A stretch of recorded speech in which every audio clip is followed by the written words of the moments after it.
pala umibig sa di tamang panahon.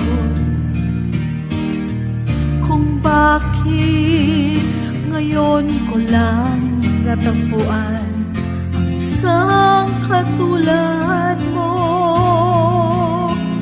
Sana noon pa kita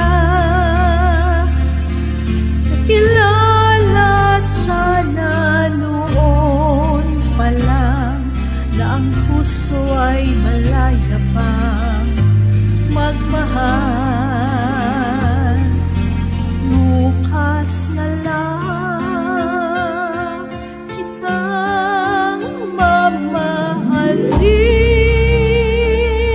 sabay sa paglaya ng ating mga puso.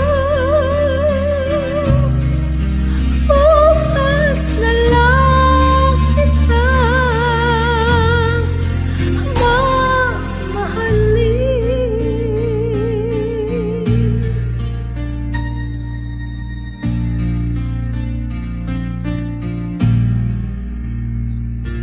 Kay hirap pala umibig sa di tamang panahon. Kung bakit ngayon ko lang natagpuan ang isang katulad mo.